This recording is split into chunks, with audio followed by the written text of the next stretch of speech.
Thanks for listening to Uncle Sam's Soccer Podcast, keeping you up to date with the latest in American soccer. And don't forget to subscribe.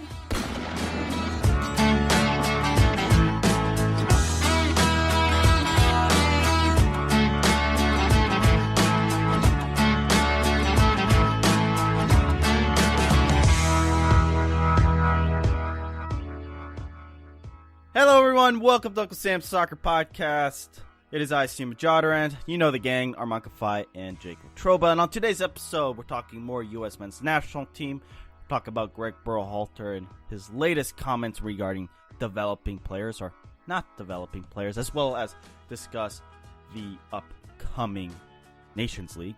Now listeners, if you haven't done so, hit the subscribe button, leave us a 5-star review, and follow us at Uncle Sam's Soccer Pod.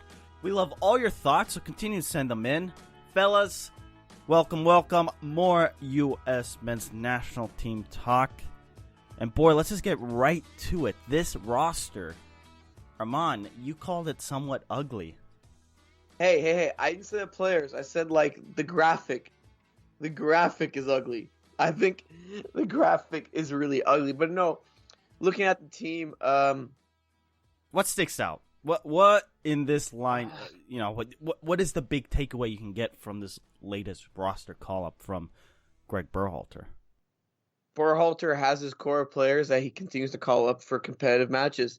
That core of MLS-based players, I mean, we're talking about like a Sebastian Lletget, Roldan, Will Trapp, Giassi Zardes, Jordan Morris, Daniel Lovitz, Aaron Long. I mean, some of his players are deserving, but there is a core. Tim Ream.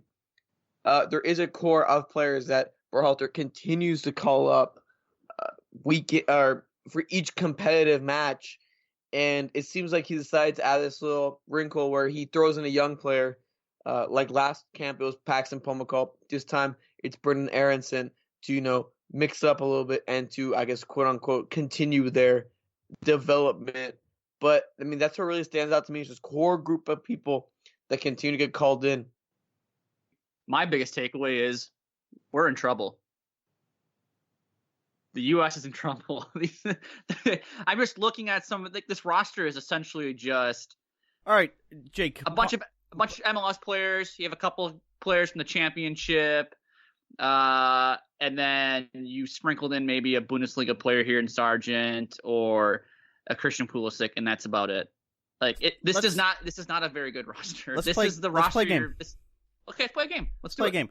Did this person, listeners, join us? This is kind of the question of the day. Did this player deserve this call-up? We're going to go through the roster, and it's a simple yes or no. I will be the deciding vote if there is a tiebreaker. Brad Guzan, yes or no? Yes. Yes. Sean Johnson. Third goalie, it doesn't matter. Yes. Yeah. Zach Steffen. Of course. Okay. Moving on. Reggie Cannon. Yes. Yes. Nick Lima. Yes. I'd go no. No. All right. So Nick Lima, toss him out. Aaron Long. Yes. Yes. Yes. Daniel Levitt. No. No. Matt Miazga. Yes. Yeah, but barely. Tim Ream. No. No. DeAndre Yedlin. Yes. Yeah. Walker Zimmerman. Yes. Yeah. Brendan Aronson. Yes. Not really, but for Gregg's sake, yeah. What is it? You can't say not really, then yes. Which is it? Yes or no? This is a simple yes or no game. I don't know if he deserves to be called to the national team, but it's also just have him on the bench to get him used to the culture. So, yes. All right. Wow. Fail. Michael Bradley, yes or no? Yes. Yes.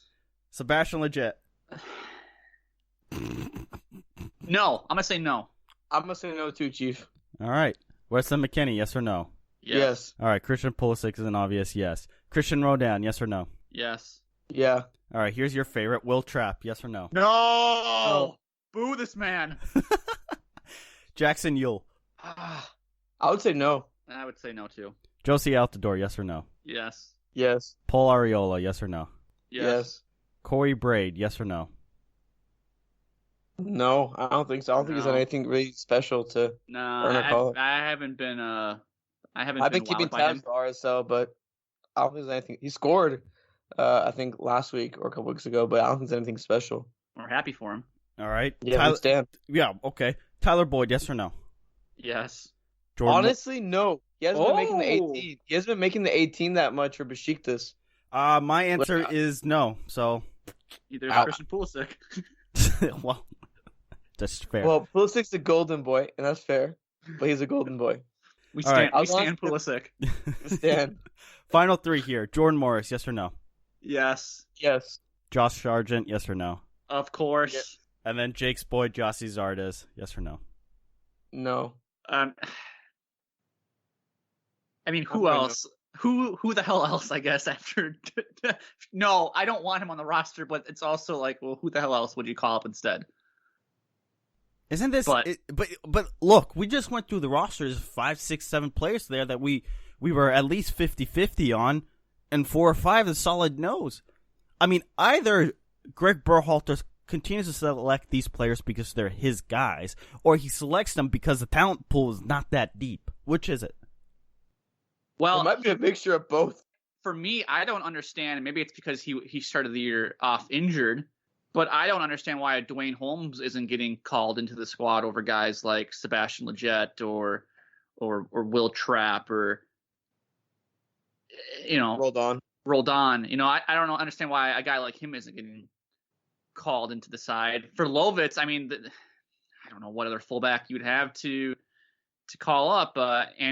Miles Robinson, that would be an interesting one to give him a look. I'm not really sure why he hasn't been given a look by the national team. He's looked pretty good for Atlanta United.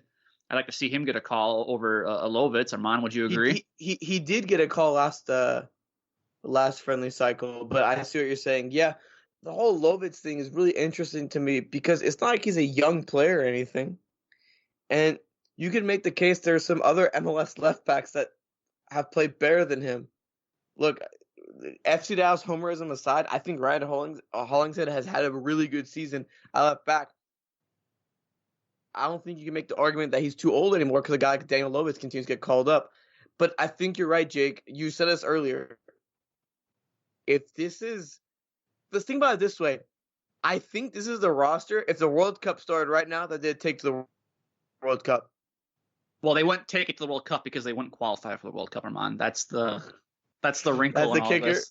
Wow, Jake. Wow. How long have you been waiting to drop that?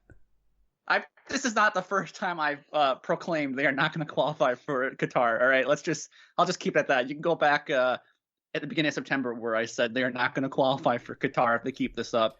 Yeah, all right. Well, listeners, join the conversation at UncSam Soccer Pod. Which players should be in? Which players should be out? Which players are 50-50? We just went through the entire roster, and we just picked out a handful of players that we're in or out on.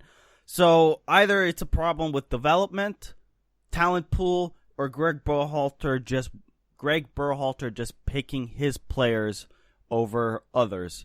And guys, regarding Christian Pulisic, he's not playing much at Chelsea, and this is a question I've been wondering: is there a certain point where Gregg Berhalter has to value playing time at their clubs and not go with just because Christian Pulisic has a price tag of $65 million attached to his name? Yes, but what? Who's the option behind Pulisic? Where you're like, yeah, that guy. He's no, but time you gotta have a simple rule with your squad: is that you play at your club. If you don't play at your club, I'm not picking you with the national team. I don't care if you have Barcelona, Real Madrid, or in the 5th tier in Sweden. That's not going to work for that's the United not States, the baby. U.S. The U.S. is not in the position to pick the player that's getting more playing time over the player that is much more talented. Like the U.S. is not Brazil, and it has all these talented players in the roster, and it can afford to pick between a player that's getting play at a club and over one that's not. That's just not possible. So whether or not Pulisic is consistently in the 18 or if he's playing with the U23s at Chelsea. Yeah, but what's that message send to other players? What's that message mean to other players? Get better. Here's the thing. Those other players that are featuring at Columbus Crew that get playing time all the time should not be getting playing time over Christian Pulisic because he's not making the squad at MF and Chelsea. Okay, just because you're getting playing time at Columbus Crew does not automatically mean you should be just because you're Chelsea doesn't mean that you should get automatic playing time. Again, the U.S. has a very shallow talent pool, so that's fair. That's fair. I agree with that, but there needs to be a line drawn in the sand regarding this problem because you cannot just pick players. Are the same. No. Not all players are the same. Nope. You have to. You cannot pick favorites because that the U.S. can't. The U.S. really can't. The U.S. like Jake is saying, talent pool is really shallow. Look, if a guy like Pulisic, my thing with Boyd is I think there's players that can replace Tyler Boyd. I can't think of any off the top of my head right now, but I think there's players that can replace Tyler Boyd, and he has been making the 18.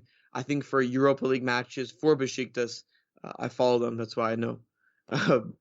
But look, I don't think you can do that with a guy like Christian Pulisic, who clearly is by far the best player in American soccer at the moment. What? Clearly, really? Really? Over Tyler Adams, over Josh Sargent, over Zach Steffen. Played in months. I don't know. We just had Arman. The funny thing is, we just last week, right? We talked about the best players coming out of North American currently. Christian Pulisic was not on that list, so maybe in the American pool he might be the most talented. But right now, I don't think he's the most player that's best in form. So Tyler Adams, who hasn't played, is more informed than Christian Pulisic. Well, you said he's the most talented player. Now we're changing the conversation to form. No, he is the most talented U.S. based player. Now, I think there is a debate over whether is he better than a healthy Tyler Adams. However, we don't know that because Tyler Adams literally hasn't played since like last May. So that's fair. That's 100%. Listeners, join the conversation. Like I said, at UncSam Soccer Pod, we want to hear your thoughts regarding the U.S. men's national team. Now, Jake, we talked quite a bit on Jurgen Klinsmann and his thoughts regarding the U.S. men's national team. He did have some thoughts on Gregg Berhalter. Tell the listeners what he said. Yeah, Klinsmann was quoted as saying via the ESPN piece by Jeff Carlisle, "You wish that he is given a chance to make the players grow. I think he saw things from different perspectives. He played in Europe as well, so he knows a little bit about the European approach to things. He knows, obviously, how things work in the U.S. He needs time to bring in his ideas to make things grow. At the end of the day, you need the competition, and the competition is CONCACAF. So it's a big task for Greg, but I'm positive that he is doing well." Now, Jurgen mentions right off the bat that Berhalter needs to be given the chance to, quote, make the players grow. And Berhalter acknowledged that following the U.S. men's national team's 3-0 defeat to Mexico earlier in September. I see where the narrative is going now, right? It's why are we playing the way we're playing? That's the first question. The second thing is we don't have the players to do it, right? That's what all you guys are thinking. And to me, it's about developing players. However, Berhalter's remarks on Sirius XM FC seem to contradict what he just said a few weeks ago. There's going to be a time in not so distant future that there's going to be no friendlies. I mean, what do you do then to develop players? That's a good question, Giannis. The first thing I'll say, and I hope you take this in the right way, we're not responsible for developing players. You know, the responsibility for the most part falls on the clubs. You know, we're not together that often that we can really develop a player. What we can do is give them international experience. What we can do is get them used to playing in hostile environments. But the majority of the pure development standpoint is going to come from the clubs. Now, having said that, over the last year, since 2018, we played 9 of the 10 teams in South America. So we found a way to play difficult competition with all the European teams being booked. You know, they have their Nations League, they have the European qualifiers, they have very few windows that they're even allowed to play friendlies. In fact, there's also rules that are preventing them from traveling outside of Europe during certain windows. So it's very, very restricted now. We do want to play games in March in Europe. We're looking at that, and we're looking to get some good competition. The MLS media fanboys and the U.S. soccer media fanboys are doing mental gymnastics right now to try to figure out how the statement he provided following the Mexico loss in September and how this remark he has given Sirius XM FC, how they don't contradict one another, how he's talking about two different things. I can't understand how anybody looks at anything this guy does. Can I try? This is fine. Can I try being fair? Go ahead. Gregg Berhalter maybe talking about after Mexico developing players into a system, and then here he's talking about developing them as far as talent-wise, as developing them as players, overall footballers. You did it. What? There it is. That's the reason. I'm trying to be fair here. Is that fair, Arman? Is that the right explanation? Well, I remember when he said what he said, I was thinking, you shouldn't be responsible for a player's development. You should just get them to play best football because you don't have that much time with them. I think it was a really big discussion point around the performance against Mexico. And for him to say that, I feel like you're kind of right, Steven, but at the same time, I think it's him kind of saying, I messed up when I said that thing against Mexico. Like, actually, we're not in charge of developing players or anything like that. Like, it's mainly the clubs. And the thing is, he's right in the second one, I think more than the first one, when he's saying, hey, look, it's the club's job. It's not our job to develop players. He's right, because the club has the most of the time, whatever. But for him to contradict himself is a little interesting, I'll say that. And also, he says that, and then he talks about bringing on players like a Paxton Pomacole, like a Brennan Aronson to, like, I guess, continue their development to help them out. Like, I get what he's saying. I get everything that he's doing, but I think his communication is kind of bad. It's confusing, at least to me and to others. I think the way he's trying to say things, I'm confused by it, to be honest with you. I get it, but I'm a little. I mean, I get it too, but it's just not a good look. It's not clear. He's talking out of both sides of his ass. You just can't be doing that. I didn't know you had two sides of your ass to talk out of. Well, you know what? Gregg Berhalter has managed to do that. In a span of 4 weeks, he's whatever it is, 7-8 weeks, not 4 weeks, whatever it is, he's managed to do it.